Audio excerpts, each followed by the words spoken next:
Hello guys, welcome back to my channel political science classes. Myself Sonam Chauhan. So guys, आज हम यहाँ पे discuss करेंगे कुछ मोस्ट इंपॉर्टेंट क्वेश्चन के बारे में। तो मैं एक एक करके आपको क्वेश्चन बताऊंगी और आपको यही क्वेश्चन सबको प्रिपेयर करने, कुछ ज़्यादा डीप में नहीं जाना है, क्योंकि ज़्यादा डीपली पढ़ने की कोशिश करोगे तो देखिए अदर कॉन्स्टिट्यूशन है, यानी कि अदर कंट्री का कॉन्स्टिट्यूशन है, पूरा पॉलिटिकल सिस्टम है, तो आप ज़्यादा उसको कवर नहीं कर पाओगे। क्योंकि इसके लिए आपको जो 1 साल मिलता है ना तैयारी का, उसमें तो आप अपना टाइम इधर उधर निकाल देते हो, और फिर एट ए टाइम अगर आप इंपॉर्टेंट क्वेश्चंस में भी डीप में जाने की कोशिश करोगे तो कंफ्यूज हो जाओगे। बेसिकली आपके क्वेश्चंस पेपर में आते हैं, उनसे आप बिल्कुल अलग हो जाओगे। तो अभी फोकस करना है कि क्या क्वेश्चन है, किस तरीके से क्वेश्चन पूछे जा रहे हैं और उनका कैसे आंसर करना है। तो एक एक करके मैं आपको क्वेश्चन बता रही हूँ, अपना क्वेश्चन देख लेना है क्या कितना आपका रेडी हो चुका है, कितना आपको करना है। ठीक है, तो चलिए स्टार्ट करते हैं। पेपर का नाम आपको पता है, कंपैरेटिव गवर्नमेंट एंड पॉलिटिक्स की हम यहाँ पे बात करेंगे, यानी कि सेकंड पेपर जो BA second year political science का है उसकी हम बात कर रहे हैं यहाँ पे। तो पहला क्वेश्चन है कि ब्रिटिश संविधान के क्या स्रोत हैं।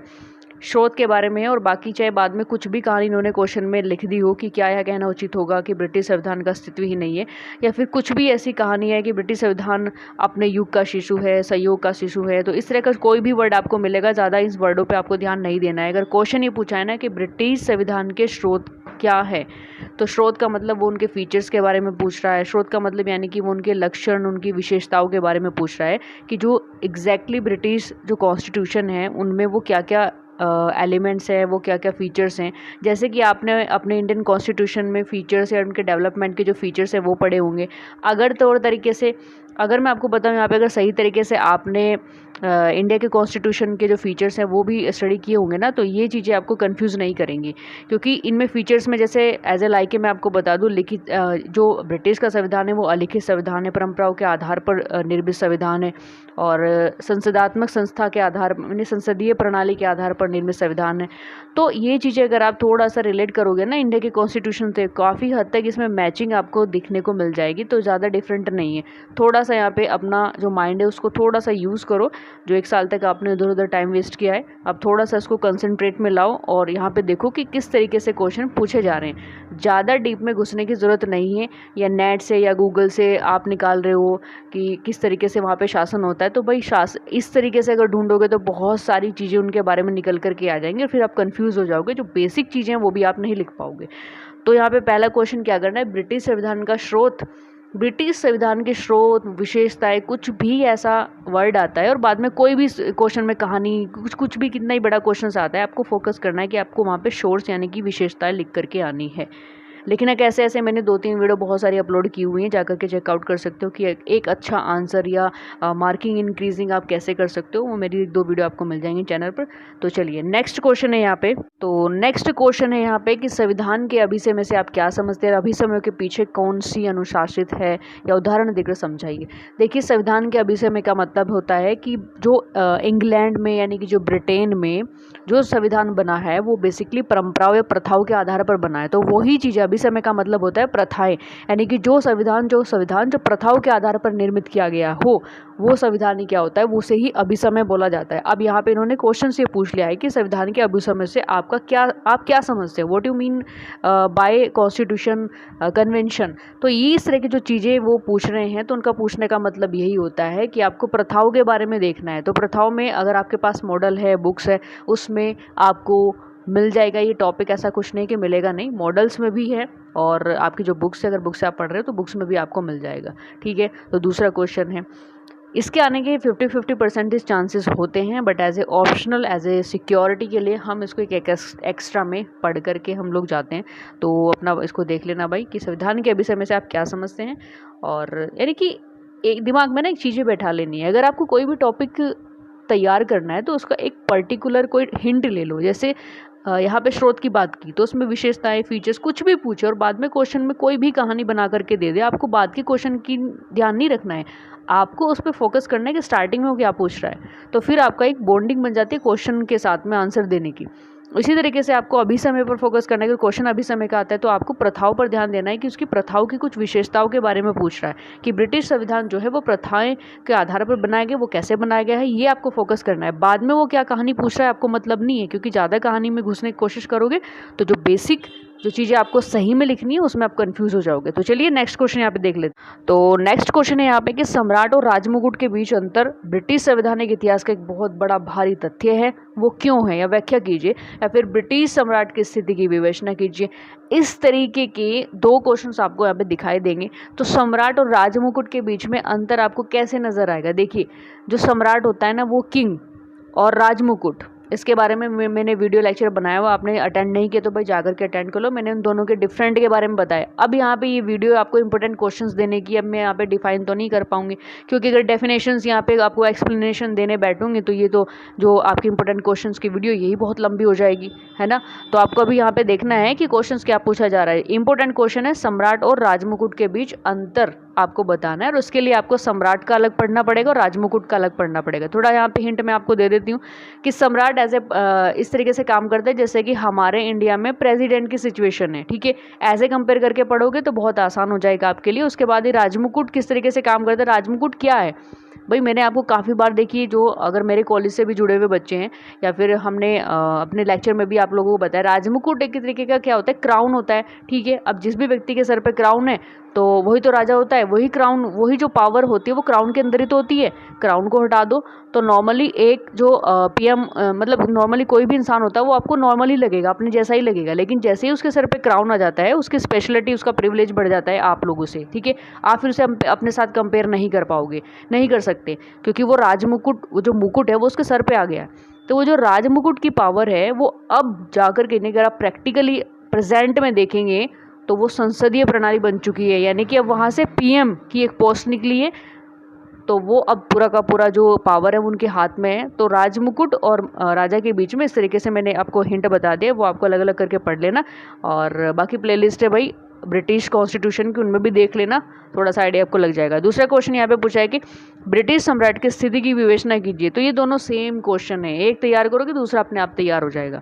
थोड़ा सा माइंड का यूज़ करोगे इतने कम समय में तो जल्दी अच्छी प्रिपरेशन होगी, स्ट्रॉन्ग प्रिपरेशन होगी। नेक्स्ट क्वेश्चन यहाँ पे देख लेते हैं। तो नेक्स्ट क्वेश्चन यहाँ पे है कि वर्तमान युग में लोक सदन मंत्रिमंडल पर नियंत्रण नहीं रखता, वरन मंत्रिमंडल की लोक सदन पर नियंत्रण रखता है, या इनमें से कौन सबसे ज़्यादा पावरफुल है। तो ज़्यादा इसमें कहानी में आपको ज़्यादा डीप में नहीं जाना है, बट आपको फोकस करना है यहाँ पे पूरे ब्रिटिश का जो मंत्रिमंडल है उसको फोकस करना है। तो आपके मॉडल्स में, आपके बुक्स में हर जगह ये अवेलेबल है, ऐसा कुछ नहीं है कि आपको नहीं मिलेगा, ठीक है।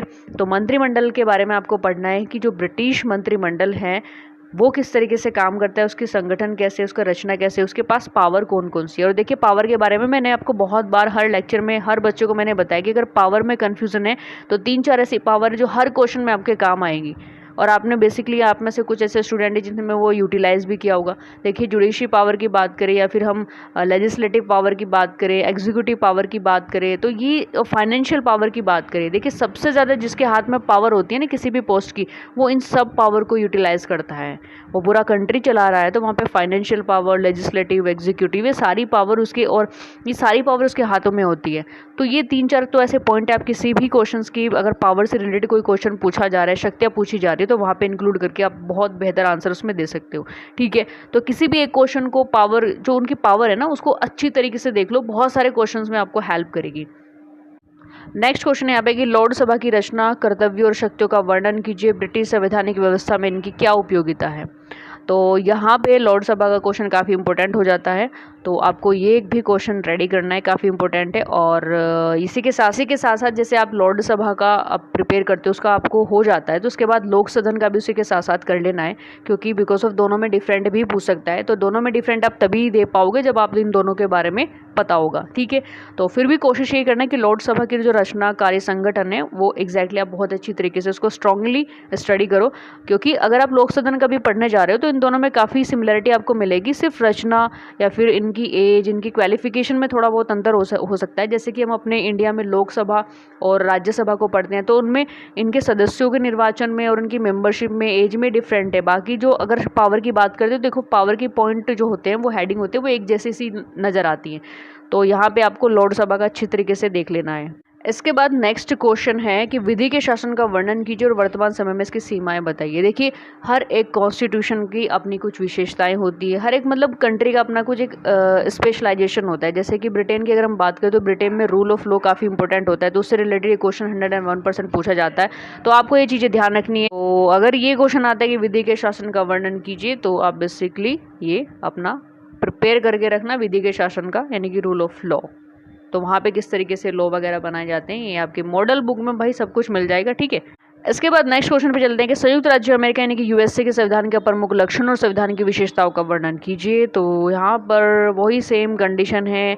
यहाँ पे देखिए, अगर मैंने बताया ना, अगर इंडियन कॉन्स्टिट्यूशन के जो भी 20-21 हमारे फीचर्स हैं कॉन्स्टिट्यूशन के, अगर वो अच्छे तरीके से आपने स्टडी किए होंगे, वो दिमाग में बैठा रखे होंगे, तो ये चाहे ब्रिटेन का पढ़ ले चाहे यूएसए का पढ़ ले, आपको बहुत आसान हो जाएंगे ये, क्योंकि यूएसए और ब्रिटेन में जो भी कॉन्स्टिट्यूशन फीचर हैं वो कहीं ना कहीं हमारे कॉन्स्टिट्यूशन के फीचर से बहुत ही ज़्यादा मिलते जुलते हैं, तो आपको कोई प्रॉब्लम नहीं होगी। जैसे कॉन्स्टिट्यूशन अगर यूएसए का आप पढ़ोगे, इसके फीचर के बारे में, भाई लिखित संविधान है, ठीक है, संघात्मक व्यवस्था है वहाँ पर, और जो संसदीय प्रणाली वो तो नहीं है, वो तो ब्रिटेन में है।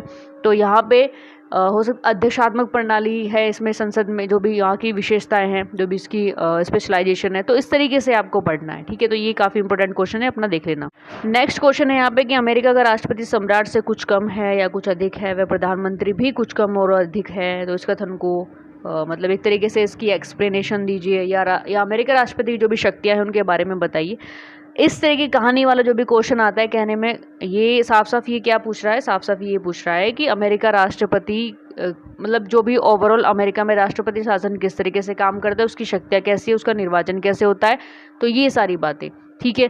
तो अपना ज़्यादा इसमें कंफ्यूज नहीं होना है कि पता नहीं क्या ये सम्राट से कम ज़्यादा क्या पूछ रहा है। ये कोई कंपेयर, यहाँ पे कंपेयर वाला क्वेश्चन ज़रूर है, बट आपको यहाँ पे फोकस करना है कि वो अमेरिकी संविधान की विशेषताओं के साथ साथ में अमेरिका में राष्ट्रपति की शक्ति और उसके स्टैंडर्ड पॉइंट को वहाँ पे नोटिस करा है, उसके बारे में आपको बताना है कि देखिए, हर एक कंट्री की अपनी स्पेशलाइजेशन होती है। अभी मैंने थोड़ी देर पहले बताया, जैसे कि यूके में ये रूल ऑफ लॉ है ना, ब्रिटेन में रूल ऑफ लॉ स्पेशलाइजेशन है, पार्लियामेंट्री सिस्टम है, ठीक है। और अगर हम यूएसए की बात करें तो यूएसए में प्रेसिडेंशियल सिस्टम को अपनाया गया, यानी कि अध्यक्षात्मक शासन को, यानी कि जिस तरीके से हमारी कंट्री में प्रधानमंत्री के हाथों में सारी पावर होती है, उसी के अकॉर्डिंग पूरे देश का संचालन किया जाता है। वहाँ पे कार्य मतलब हर चीज़ कैबिनेट वगैरह वहीं से तैयार की जाती है, मंत्रिमंडल उनके आधार पर तैयार किया जाता है। ठीक वैसे ही अमेरिका में भी जो राष्ट्रपति होते हैं वो इस तरह के काम करते हैं, तो वहाँ पे प्रधानमंत्री जैसी कोई पावर नहीं होती, तो अमेरिका में राष्ट्रपति काम करता है। तो वही राष्ट्रपति का क्वेश्चन आपको यहाँ पे पढ़ना है कि राष्ट्रपति किस तरीके से निर्वाचित किया जाता है, और साथ साथ में उसका इलेक्शन कैसे होता है, और बाकी की जो भी मतलब उसकी निर्वाचन पद्धति कैसी है, उसको हटाया कैसे जाता है, जैसे कि आपने अपने इंडिया के कॉन्स्टिट्यूशन में पढ़ा होगा, ध्यान से देखा होगा तो, ठीक है। और नेक्स्ट क्वेश्चन है यहाँ पे कि अमेरिका कांग्रेस की शक्तियों की विवेचना कीजिए, उनकी शक्तियों पर क्या सीमाएं हैं। अब ये थोड़ा सा आपको यहाँ पे ध्यान देना है। देखिए, अमेरिका में जैसे हमारे यहाँ क्या है, संसद है, संसद नाम की है ना एक ऑर्गेनाइजेशन है जिसके 2 पार्ट है, लोकसभा राज्यसभा। ठीक वैसे अमेरिका में कांग्रेस है, इनमें थोड़ा सा डिफरेंट देख लेना। कांग्रेस अमेरिका में है, और इस कांग्रेस की जो भी शक्तियाँ, जो भी कार्य आप एक साथ पढ़ोगे, वही कार्य इसके सीनेट के हैं, ऐसे ही कार्य इनकी प्रतिनिधि सभा के हैं, ठीक है। तो ये आपको ध्यान रखना है। तो क्वेश्चन में आपको अलग अलग नहीं पढ़ना है कि आपको सीनेट का पढ़ लेना या फिर आपको प्रतिनिधि सभा अलग पढ़ लेनी है। अगर पावर की बात करते हैं, क्योंकि शक्ति और कार्यों से रिलेटेड क्वेश्चन ज़रूर आता है, तो यहाँ पे आपको कांग्रेस की कंबाइंड पावर पढ़नी है, यानी कि पूरा का पूरा जो वहाँ पे उनकी जो उनका पार्लियामेंट है, एज ए पार्लियामेंट है। हमारे देश में क्या होता है, संसद है ना हमारे देश में, ऐसे ही यूएसए में कांग्रेस है। कांग्रेस के 2 पार्ट है, एक सीनेट है, एक प्रतिनिधि सभा है। तो आपको वहाँ पे कांग्रेस के क्वेश्चन क्या पूछे, अमेरिका की कांग्रेस की शक्तियों की विवेचना कीजिए। तो इसमें आपका दोनों ही कंबाइंड रूप में आपकी पावर तैयार हो जाएंगी। तो अगर वो सीनेट की पावर पूछते हैं तो भी इसी में से निकाल करके आप वहाँ पे अपना लिख करके आ सकते हैं, और अगर प्रतिनिधि सभा की पावर पूछ रहे हैं तो भी आप वहाँ पे इसी तरीके की पावर लिख कर आ सकते हैं। तो ये चीज़ें आपको इसी तरीके से रेडी करनी है। इसके बाद बात करते हैं जो कि काफ़ी इंपॉर्टेंट भी है, कि सुप्रीम कोर्ट के बारे में यहाँ पे पूछा है कि अमेरिका में जो सर्वोच्च न्यायालय हैं, तो वो नागरिकों के जितने भी अधिकार है उनका रक्षक होता है। तो बेसिकली हमारे जो भी मतलब जुडिशियल रिव्यू है, या फिर जो भी हम मतलब एक तरीके से देखें तो वहाँ का जो सर्वोच्च न्यायालय का सिस्टम है, एज इट इज़ हमारे कंट्री में, वहीं से हमारी कंट्री में भी, हमारे कॉन्स्टिट्यूशन में भी वहीं से लिया, यानी कि यूएसए से लिया गया है। तो उसका जो सर्वोच्च न्यायालय संविधान और नागरिक अधिकारों का रक्षक है, तो इसके बारे में क्वेश्चन आपसे आ सकता है इसके साथ। या फिर इंडिविजुअल ये भी पूछा जा सकता है कि न्यायिक पुनर्विलोकन के साथ सर्वोच्च न्यायालय की शक्ति और या स्थितियों की विवेचना कीजिए।